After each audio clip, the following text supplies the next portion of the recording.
Hola, soy María Andrea Viñó, estoy trabajando como desarrolladora Python Backend. Como bien sabemos, necesitamos hacer testeos de nuestros sistemas y voy a hablar un poquito de algunas de las herramientas que tenemos para realizar estos testeos. Primero voy a empezar explicando para qué vamos a simular partes del código, cómo vamos a usar las técnicas de parcheo, qué clase de simuladores tenemos y algunas herramientas especiales que tenemos para Internet. ¿Por qué testear testeos automatizados y por qué vamos a usar simuladores? Bueno, primero que nada, nosotros sabemos perfectamente que no existe código que funcione de entrada. Siempre vamos a necesitar probar y volver a probar hasta poder lograr de que este código funcione correctamente. Estos son los testeos manuales. Sin embargo, los testeos manuales tienen un verdadero problema. Y este problema es que a medida que los sistemas se van haciendo más y más grandes, nos vamos encontrando con que tienen distintas partes relacionadas entre sí. Corremos el riesgo de que si arreglamos o mejoramos alguna parte, otras partes que ya estaban funcionando dejen de funcionar.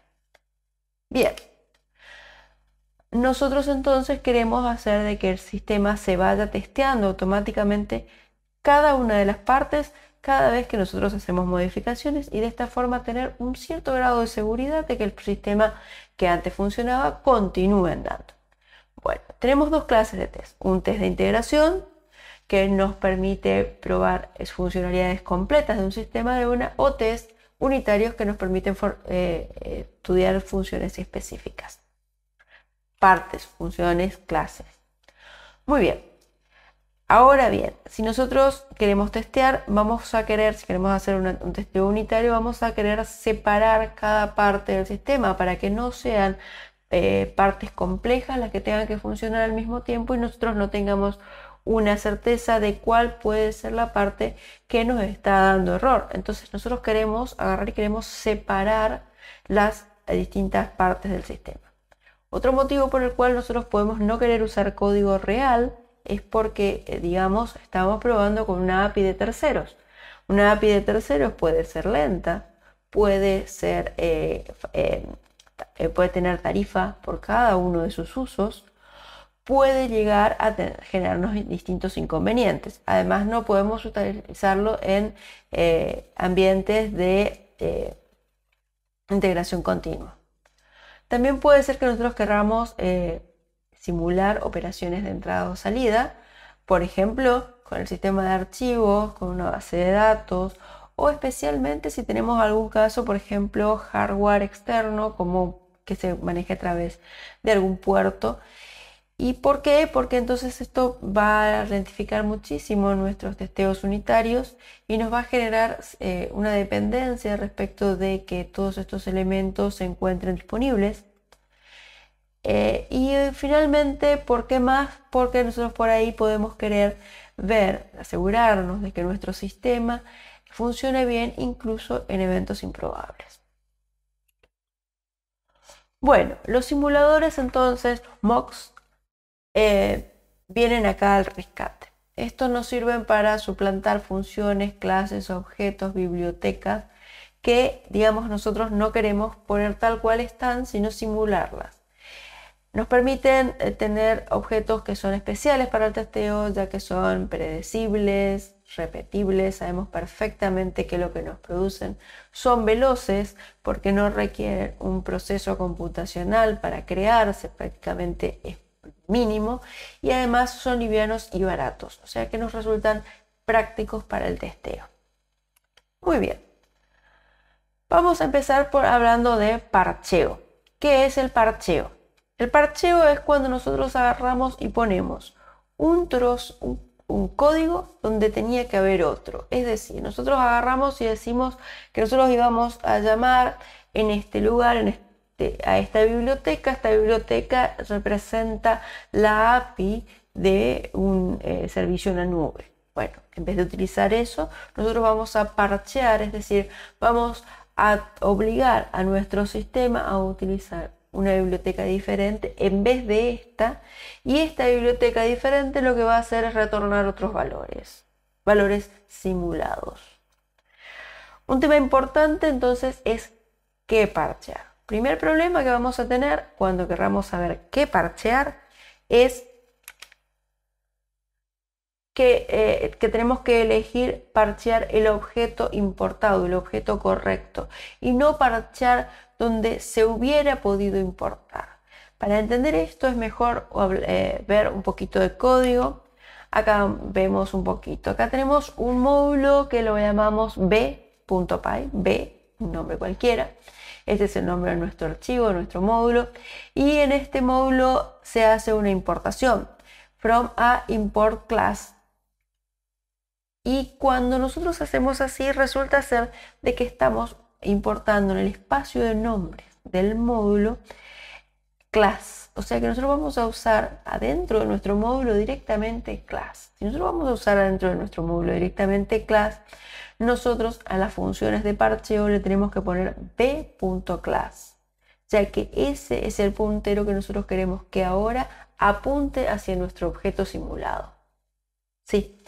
Ahora, si nosotros lo que hacemos es import a, lo que estamos importando es el espacio de nombres del módulo A. Y entonces el espacio de nombres que nosotros tenemos que modificar para poder utilizar nuestro parcheo en vez de la clase parchea, en vez de la clase suplantada, es a.class.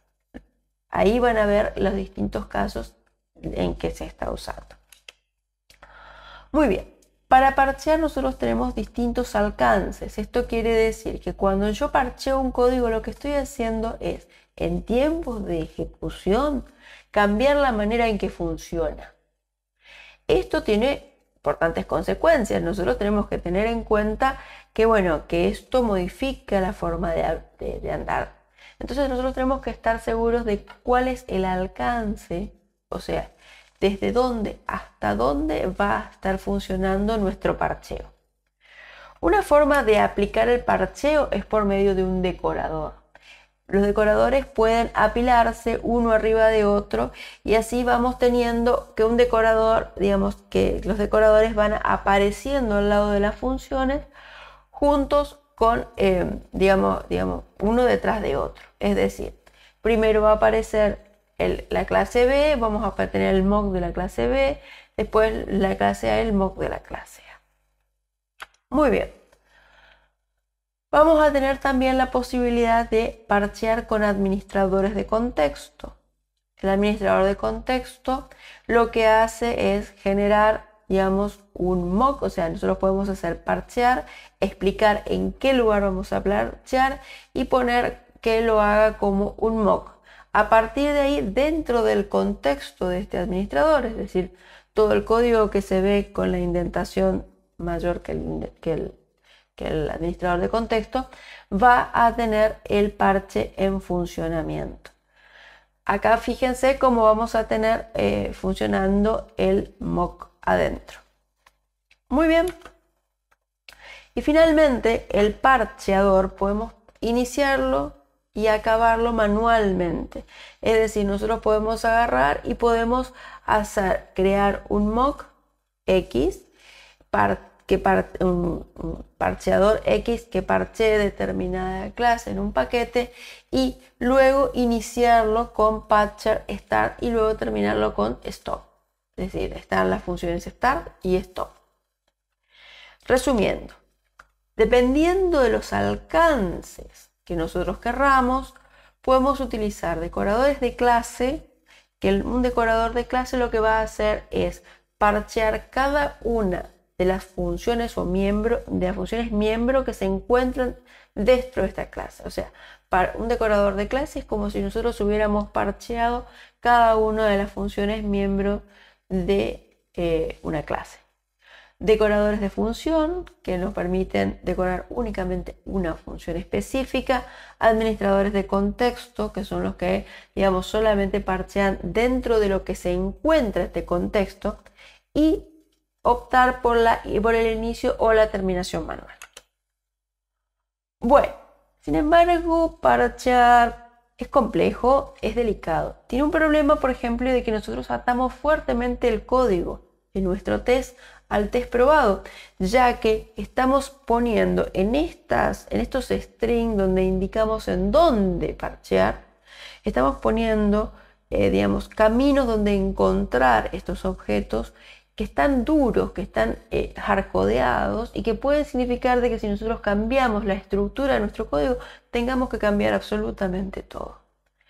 También tenemos el problema de que introduce modificaciones en tiempo de ejecución. Eso puede llegar a resultar un poquito confuso, es decir, porque en realidad nosotros estamos viendo en el código testeado una clase, parece que estuviera importando una cosa, que estuviera usando una cosa, pero como el parcheador se mete adentro y hace magia y cambia este objeto que aparece inicialmente en el código testeado por otro objeto, entonces nos vamos a encontrar con un problema y es que puede llegar a ser confuso. Esto significa que el problema de los parcheadores es que justamente son complejos y esto puede llevar a que haya un alto costo para mantener los tests funcionando.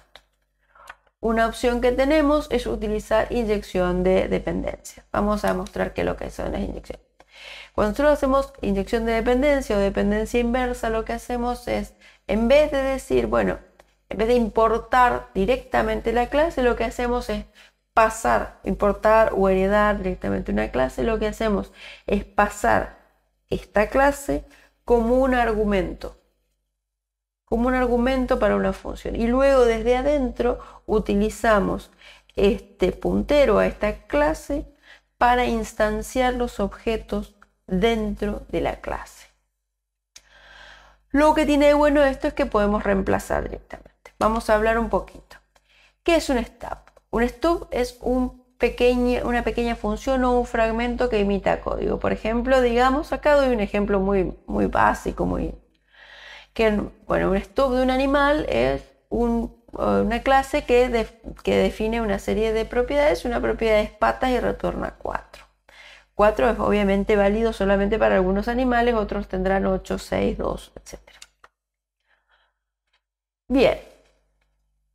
Ahora bien, cuando nosotros usamos dependencia inversa, nosotros hacemos, en vez de heredar de la clase animal, nosotros utilizamos directamente en la clase perro, lo que hacemos es llamar cuál es la clase de la que hereda, de la que toma perro, digamos, para utilizar adentro para hacer las cosas que utiliza.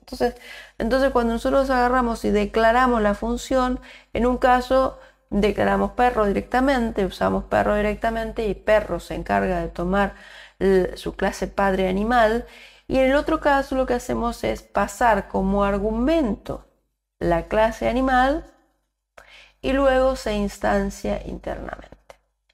¿Cuál es la ventaja? Que en el caso de usar dependencia inversa, en el caso de no usar dependencia inversa, nosotros estamos, digamos, necesitando sí o sí usar patch. En cambio, cuando nosotros agarramos y usamos dependencia inversa, nosotros al importar, digamos, la clase, podemos agarrar y podemos mandar al instanciar la clase, nosotros podemos mandar, un objeto simulado, como en este caso stub animal, como argumento, y esto es ya suficiente como para tener parcheado nuestro código y poder usar objetos simulados, no los reales. Muy bien. Vamos a hablar ahora de los mocks. ¿Qué es un mock? Un mock es básicamente un simulador. Existen dos clases, existen los mocks simples y existen los mocks que en general son los que más se ocupan, que son los mocks que vienen ya con los atributos mágicos, es decir, con las funciones mágicas propias de Python, las funciones mágicas así llamadas, ya incorporados. En general, lo que se usa siempre es Magic Mock, que viene ya completo con sus atributos. Un mock puede tener varias propiedades especiales que ayudan a usarlo en los entornos de testeo para los que está pensado. Podemos establecer el valor que retornará un mock al ejecutarse. Acá doy como ejemplo, fíjense, tengo un mock, ese es mock función, ¿no? y le pongo el atributo return value igual a un valor deseado, cuando yo llame, cuando yo lo ejecute el mock me va a devolver este valor deseado. También puedo usar algo un poquito más complejo que se llama side effect. Side effect nos permite cargar un iterable. Entonces, cuando nosotros agarremos y llamemos una y otra vez al mismo mock, por ejemplo, hay situaciones en las que nos vamos a encontrar con que queremos que una función llame a otra varias veces y que esta que está llamada varias veces sea moqueada. Entonces, cada vez que lo llamen al mock, el mock va a devolver uno más de los valores que se encuentran dentro de ese iterable. También con SideF podemos hacer cosas que no son retornos normales, por ejemplo, establecer que haya una excepción. Bueno, ahora vamos a explicar una cosa. Un mock, a diferencia de un objeto normal, tiene algo mágico. Cuando nosotros utilizamos un método, un atributo que no existe dentro del espacio de nombres de ese mock, lo crea automáticamente. Esto significa que si nosotros nos estábamos diciendo, no sé, que queríamos acceder a un atributo MA12 y por error cometemos un error de ortografía y ponemos un número diferente o lo que sea, un nombre distinto de atributo, nos vamos a encontrar con que lo crea automáticamente. Y esto puede llegar a llevarnos a errores, porque normalmente una clase no crea automáticamente atributos. Lo que hace es devolver un error e impedir que, con la excepción, que esto continúe funcionando normalmente. Lo que nosotros podemos hacer para evitar de que estos errores, este tipo de imprecisiones pasen silenciosamente y nos den una falsa sensación de seguridad, es utilizar algo que se llaman specs.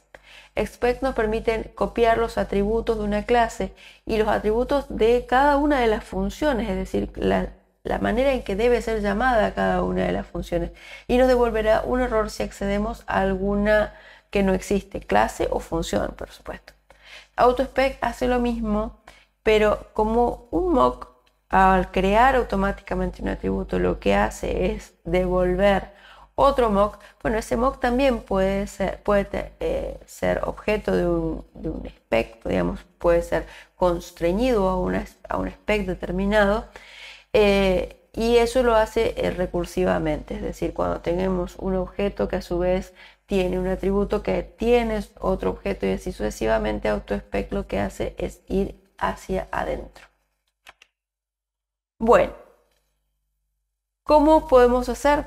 Acá tenemos, por ejemplo, una función. Esta función es sencillamente, para dar el ejemplo, esta función recibe A, B y C, son 3 argumentos, y pasa, o sea, no ejecuta absolutamente nada. A partir de esta función nosotros vamos a generar un mock creando un AutoSpec de esta función y agregando además una propiedad return value para que nosotros veamos cómo este mock, al ser llamado de la manera correcta, o sea, con el spec apropiado, o sea, 3 argumentos, 1, 2 y 3, pone sí, que el llamado está correcto. Sin embargo, si yo llamo esta función con un solo argumento, como vemos en el segundo ejemplo, me va a dar un error de tipo. Y ahí me va a avisar de que estoy usando incorrectamente la función. Con los mocks también podemos hacer algo que se llaman mocks espías o envolvedores. Los mocks espías o envolvedores son unos tipos de mock, son una manera específica de configurar un mock para conseguir de que el mock llame a la función subyacente. Es decir, este mock no suplanta, lo que hace sencillamente es envolverla. ¿Y esto para qué me podría servir? Bueno, un mock no solamente es un simulador, también es un grabador. ¿Esto qué quiero decir? De que cada vez que yo llamo un mock, el mock va generando una lista, una estructura interna de datos en la cual va poniendo cómo fue llamado. Y esto me lleva al siguiente tema, es decir, podemos hacer aserciones respecto a cómo fue llamado ese mock. El mock puede ser, las aserciones se dividen en dos clases. Unas aserciones solamente nos dicen, digamos, retornan verdadero o falso según si fue llamado el mock o no fue llamado, o si fue llamado una vez sola. Es decir, nosotros le ponemos hacer called, o sea, nosotros le pedimos la propiedad hacer called al mock, y si este mock fue llamado, bueno, continuará la ejecución, y si no, generará una excepción como el test fallado. Si nosotros hacemos hacer called one, bueno, no solamente va a tener que ser llamado, sino que una sola vez puede ser llamado. O podríamos acertar si no fue llamado. Después tenemos una segunda clase de aserciones, que son las aserciones con argumentos. Esto quiere decir que no solamente me interesa si el mock fue ejecutado o no, sino además queremos saber si el mock fue ejecutado con determinados argumentos. Entonces nosotros tenemos la posibilidad de preguntar si fue llamado de tal forma por última vez, testeando la última vez que fue llamado, o si fue llamado con tales y tales argumentos y esa fue la única vez que además fue llamado, o si fue llamado con tal o cual argumento en algún momento de su historial de llamadas, o si no, verificar que el historial de llamadas haya sido específicamente tal y tal. Es decir, nosotros podemos ver cuál fue la historia de ejecuciones de este mock.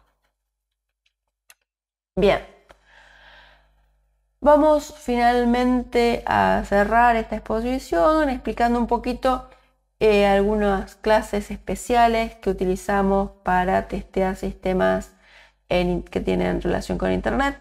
Dos casos especiales y espero que les sea interesante. Estas ya no son librerías estándar de Python, estas son librerías que tenemos que bajar, digamos, de PyPy. Una de las librerías interesantes es la librería BCR, que nos permite grabar lo que llaman cassettes.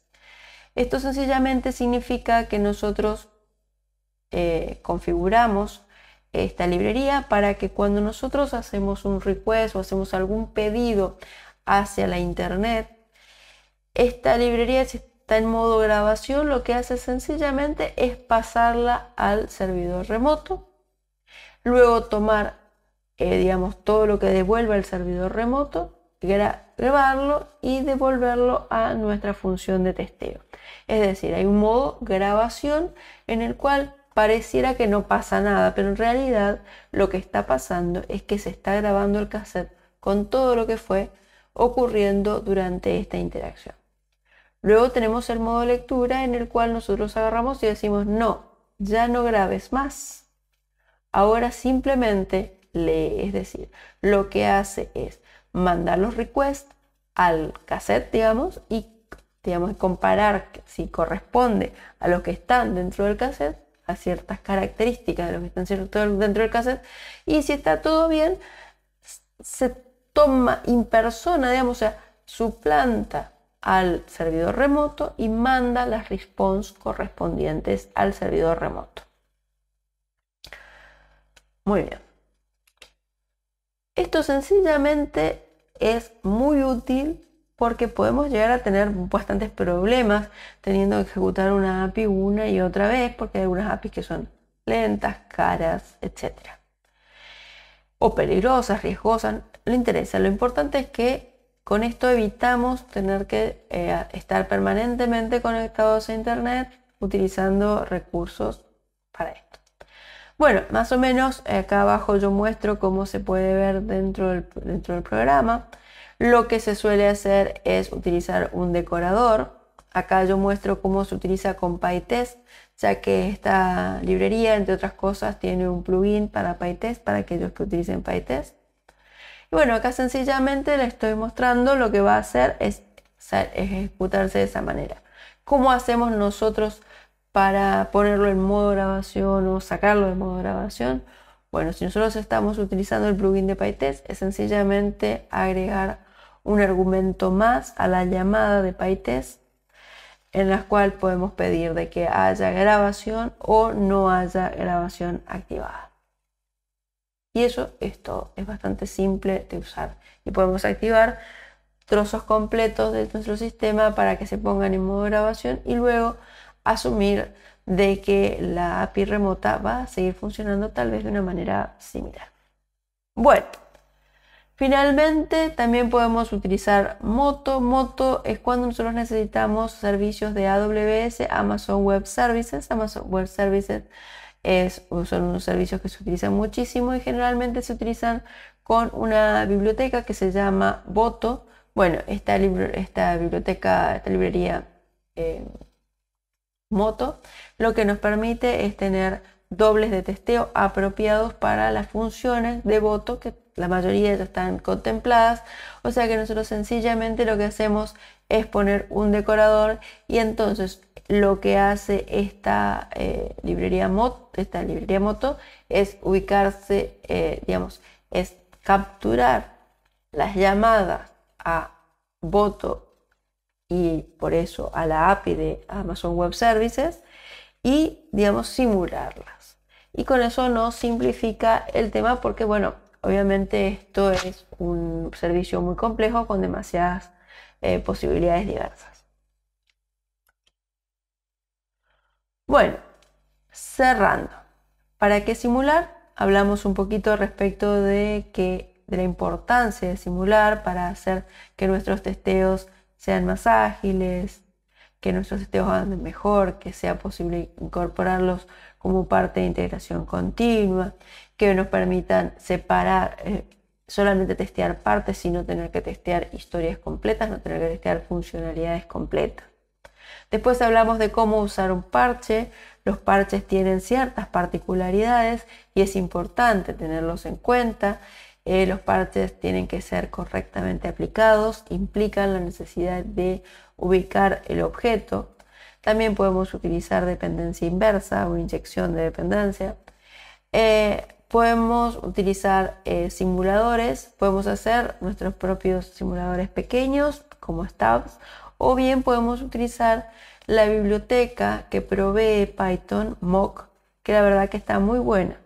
Finalmente tiene muchas funcionalidades, podemos hacer aserciones, podemos ver cómo se llamó, de todo podemos hacer.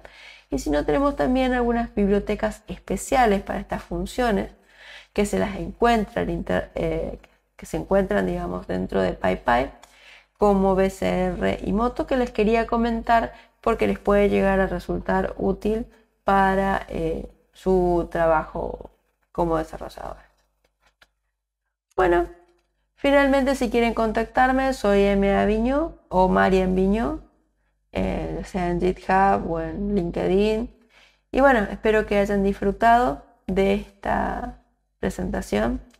Hasta luego y espero verlos pronto.